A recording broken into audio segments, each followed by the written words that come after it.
मौर्योत्तर काल में विदेशी आक्रमण। एक बात याद रखना कि मौर्य वंश से पूर्व भी विदेशी आक्रमण हुआ था। जो मैंने आपको पढ़ाया था वो मौर्य वंश से पूर्व आए, मौर्योत्तर काल के बाद। देखिए यही से दो है, एक मौर्य वंश से पूर्व जब घानानंद था, नंद वंश था, तब एक बार विदेशी आक्रमण हुआ था।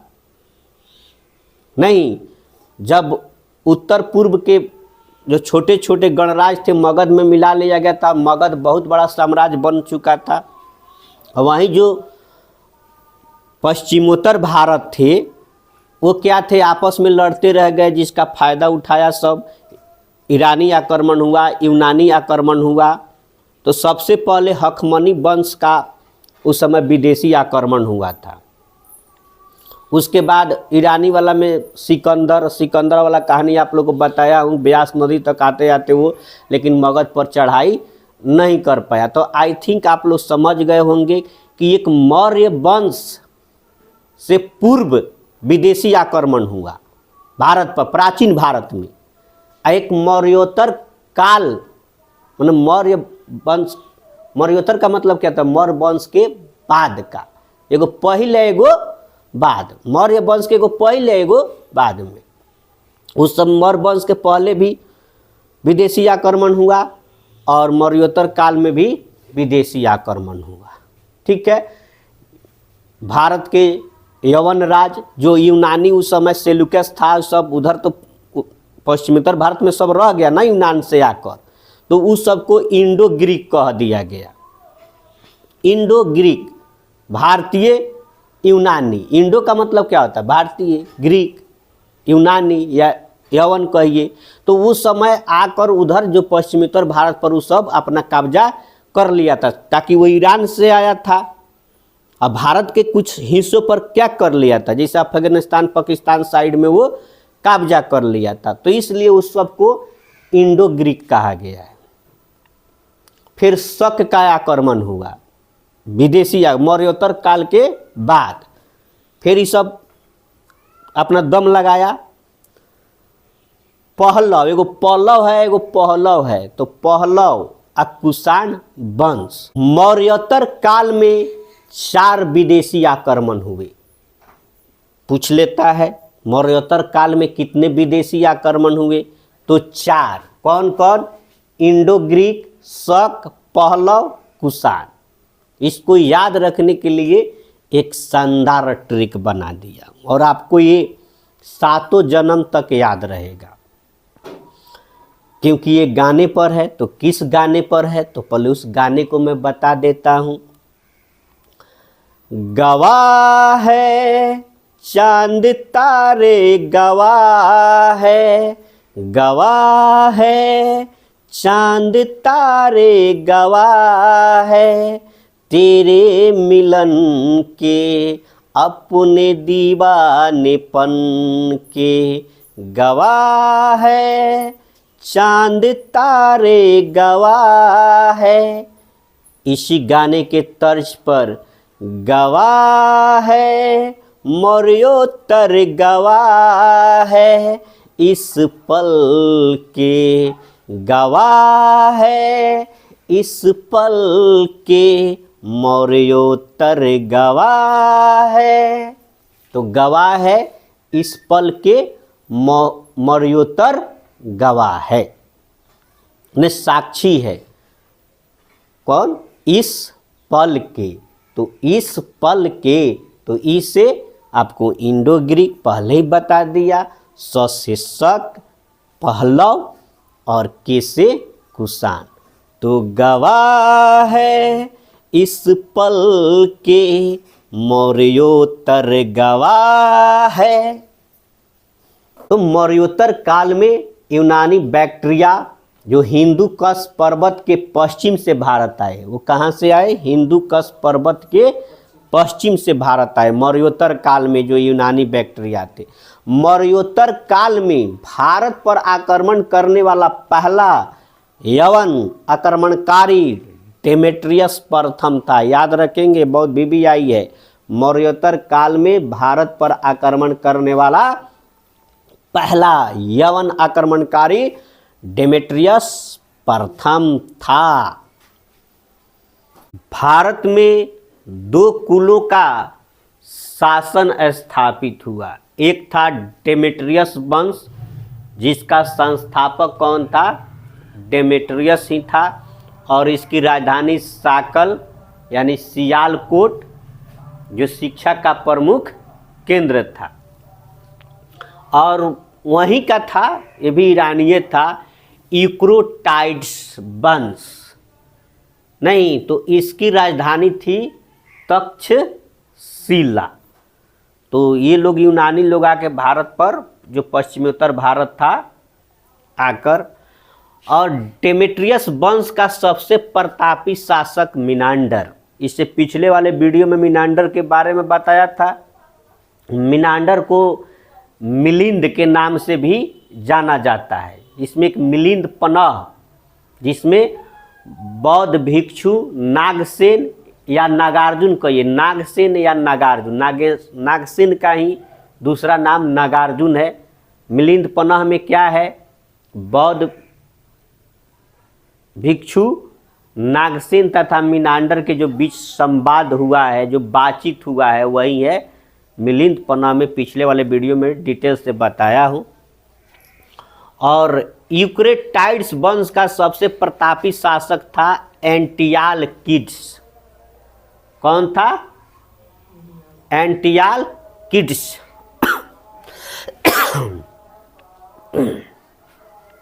और आपको मालूम है कि इन जो डेमेट्रियस वंश था, इसको पुष्यमित्र शुंग ने क्या कर दिया था? हरा दिया था।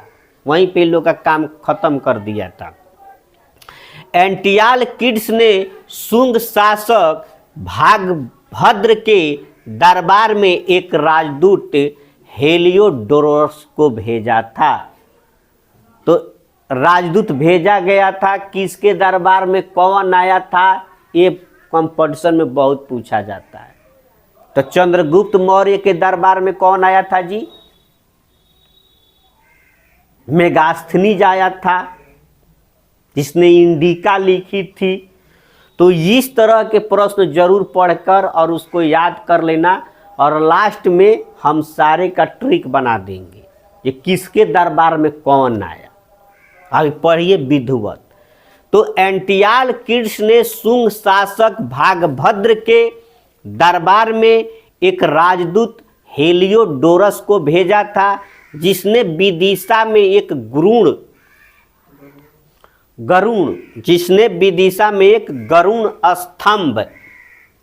गरुण स्तंभ स्थापित किया था। इससे पता चलता है, इससे जाहिर होता है, इससे स्पष्ट होता है कि हेलियोडोरस ने स्वयं भागवत धर्म ग्रहण किया था।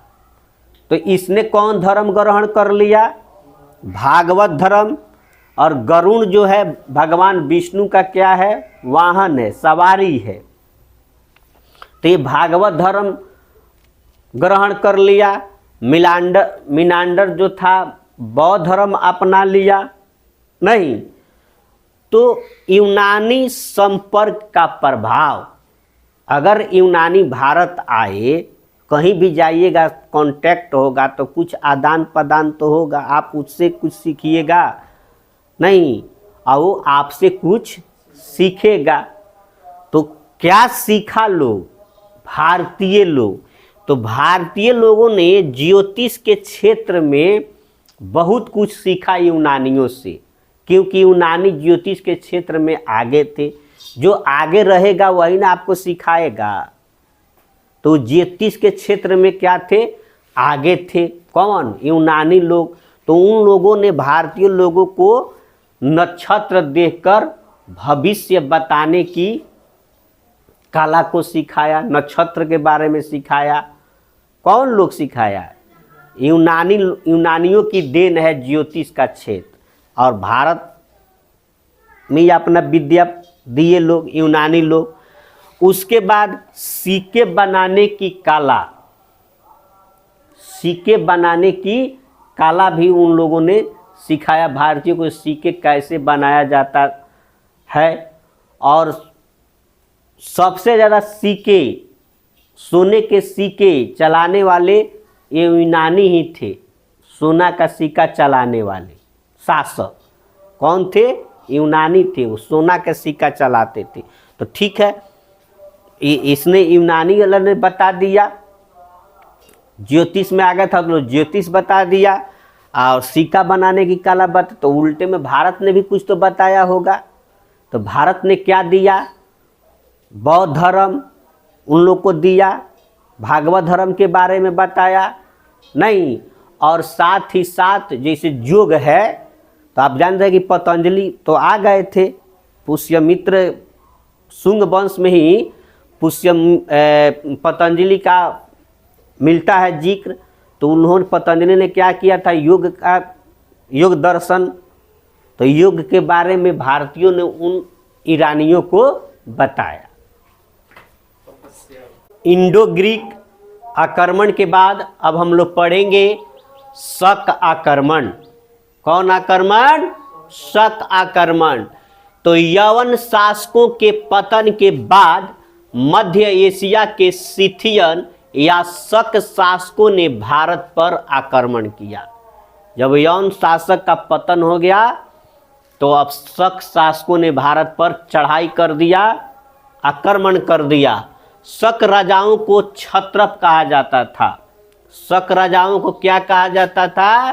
क्षत्रप। और ये सबसे इम्पोर्टेंट है, बहुत बार कंपटीशन में पूछा गया है, और बड़े बड़े कंपटीशन बीपीएससी यूपीएससी में भी शक भारत में आकर 5 जगह बसे थे। यानी शकों की शाखाएं भारत में कहाँ कहाँ थी? तो शक भारत में आकर 5 जगह बसे। वो जगह है उज्जैन, नासिक, मथुरा, अफगानिस्तान, कंधार, अफगानिस्तान को चाहे, ठीक है, तक्षशिला। उज्जैन, नासिक, मथुरा, अफगानिस्तान, तक्षशिला। इसको याद रखने के लिए शानदार ट्रिक बना दिया हूँ। शक जो भारत में 5 जगह आकर बसे, उसके लिए मेरे पास एक जबरदस्त ट्रिक है। उज्ज्वल नाम आफत। उज्ज्वल नाम आफत। उज्ज्वल नाम आफत। कोई भाई उज्ज्वल नाम के होई तो चिड़ी मत, चिड़िया मत। हम यहाँ ट्रिक बनाए हैं, हम किसी नाम का आलोचना नहीं कर रहा हूँ। तो उज्ज्वल नाम आफत, उज्ज्वल नाम आफत। उज्जैन, नासिक, मथुरा, अफगानिस्तान और तक्षशिला। या एक और ट्रिक है मेरे पास।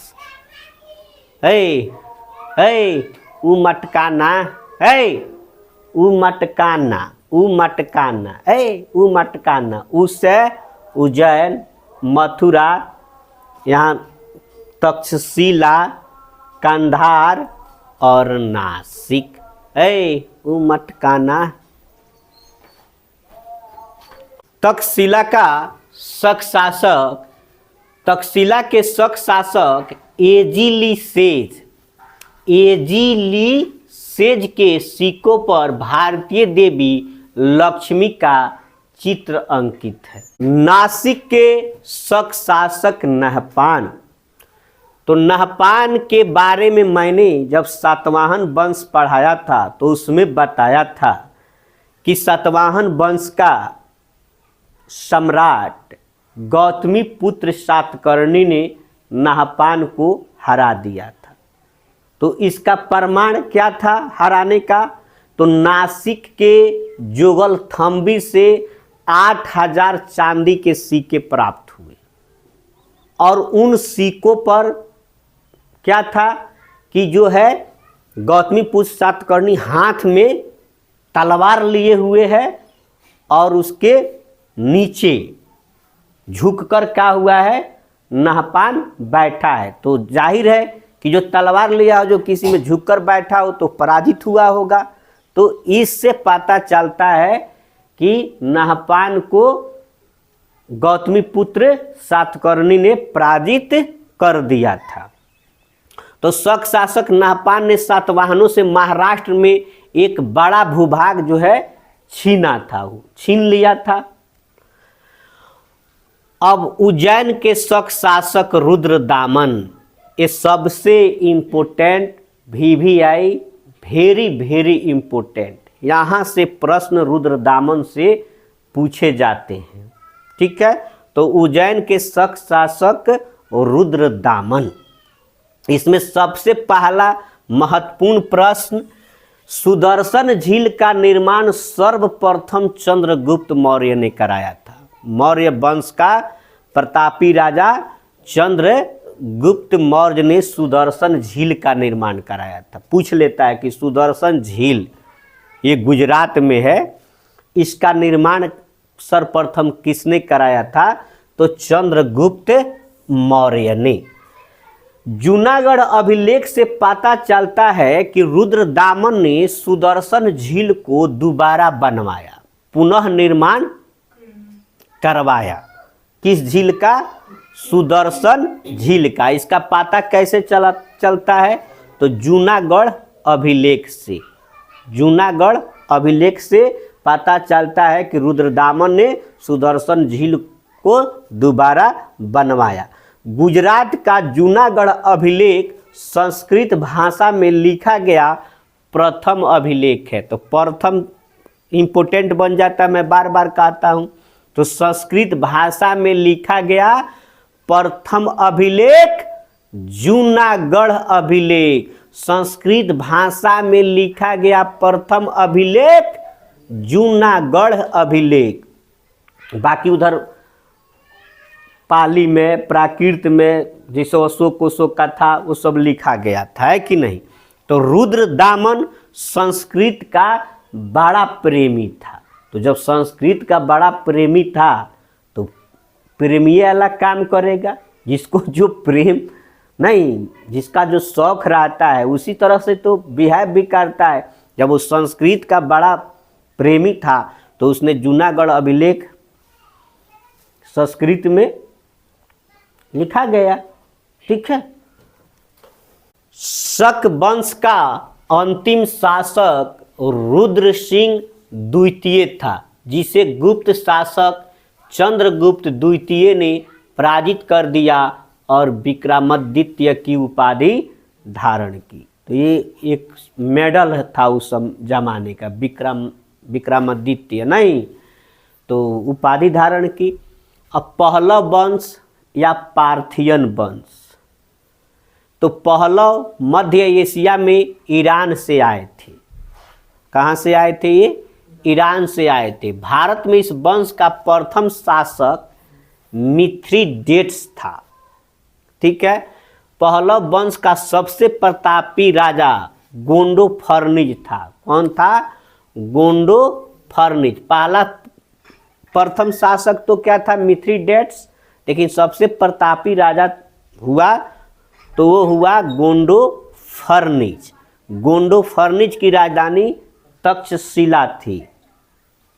ये सबसे इसमें इम्पोर्टेंट है, इसको याद रखना। ये सब भूल जाओ कोई बात नहीं है, लेकिन इसको मत भूलना भाई मेरे।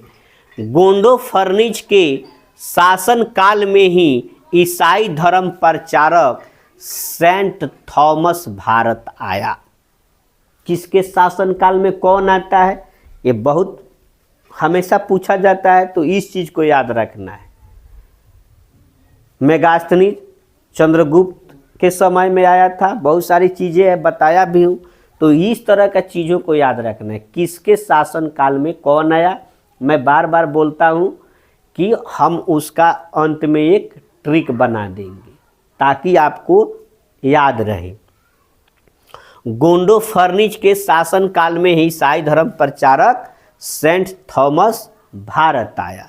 सेंट थॉमस भारत आने वाला पहला ईसाई धर्म प्रचारक था। तो भारत आने वाला पहला ईसाई धर्म प्रचारक सेंट थॉमस।